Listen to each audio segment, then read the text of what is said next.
یہودی کا بیٹا نبی پاک کی خدمت کرتا تھا، یہودی کا بچہ، وہ بیمار ہو گیا، روز آتا تھا، چھوٹے موٹے کام کرتا تھا، بیمار ہو گیا۔ حضور نے فرمایا چلو تیمارداری کرنے چلتے ہیں۔ کس کی؟ جی غلام کی، نوکر کی۔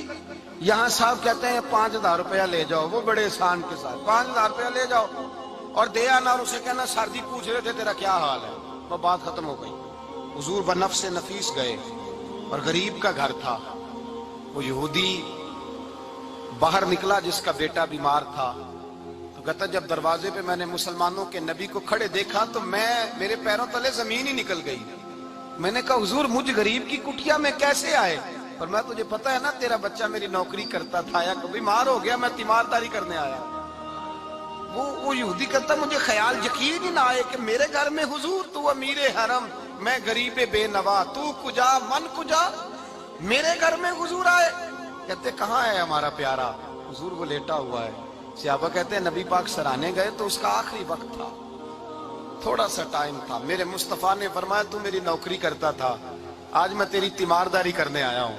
غلاموں سنو، جو رسول اللہ کی نوکری کرے آخری وقت آئے تو اللہ کے رسول پہنچ جایا کرتے ہیں، حضور پہنچ جایا کرتے ہیں۔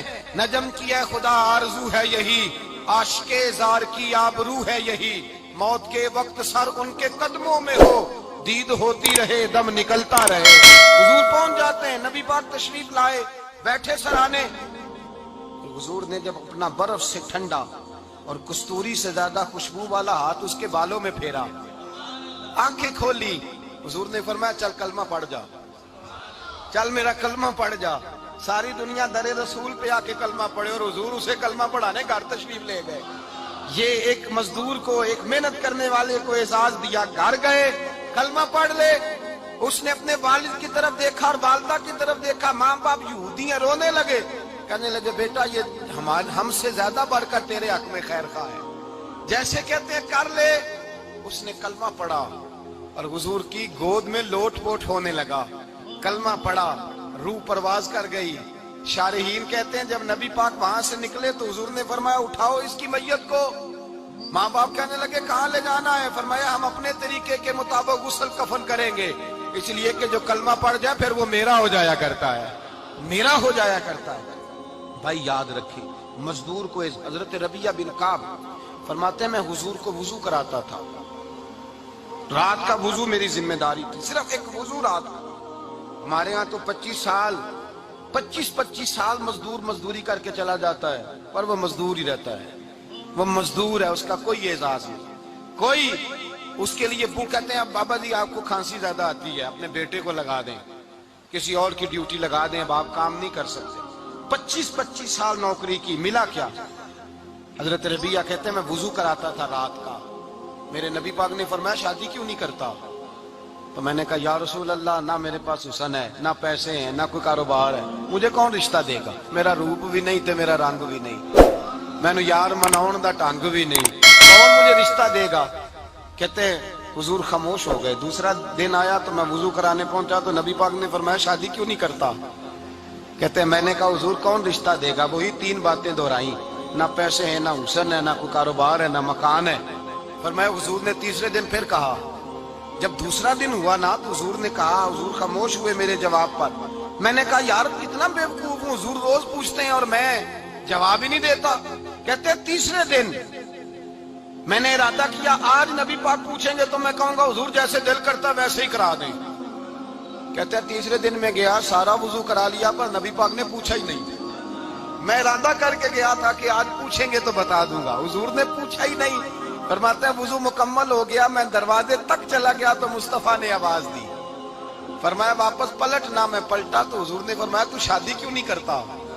کہتے ہیں میں کھل کے مسکرایا، میں نے کہا محبوب تیرے کرم پہ قربان جاؤں، کیا انداز محبت ہے، حضور مہربانی کریں کرا دیں۔ فرمایا فلاں سردار کے پاس جا، ایک وضو کراتے ہیں، اور اعزاز حضور نے کتنا دیا، جا سردار کے پاس اور اسے جا کے کہہ کہ اللہ کے رسول فرماتے اپنی بیٹی کا نکاح تیرے ساتھ کر دے۔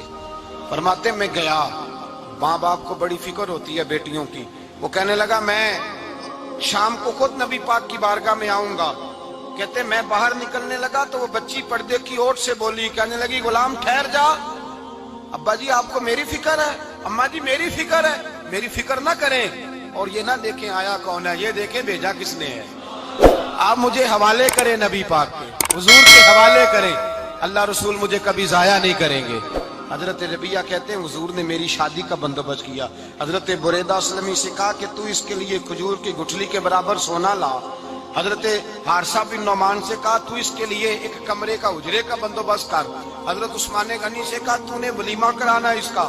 فرمایا میں تو تھوڑی نوکری کرتا تھا، مصطفیٰ نے ساری زندگی کا ہی بندوبست فرما دیا۔ یہ مزدور کے ساتھ حضور کا انداز ہے۔ پہلے میں نے شروع میں کہا کہ مزدور اس بات کو سمجھتا ہی نہیں کہ اس کا مقام کتنا، وہ اس بات کو جانتا ہی نہیں اللہ نے اسے اعزاز کتنا دیا ہے۔ ملت کا جوان سب سے پہلے تو کبھی کسی کی جیب کی طرف نہ دیکھے، اور یہ بات یاد رکھ لیں، درجنوں بزرگوں کے ارشادات کی روشنی میں ایک موٹی بات بیان کر رہا ہوں، توجہ ہے میری بات پر؟ جس کی توجہ دوسروں کی جیب پہ ہوتی ہے وہ رسوا ہو جاتا ہے۔ کاہل لوگ جو زندگی میں صرف ہاتھ پھیلانے کے عادی ہوتے ہیں، ان کے دامن میں سوائے رسوائی کے کچھ نہیں آتا، ان کے حصے میں سوائے بدنامی کے کچھ نہیں آتا۔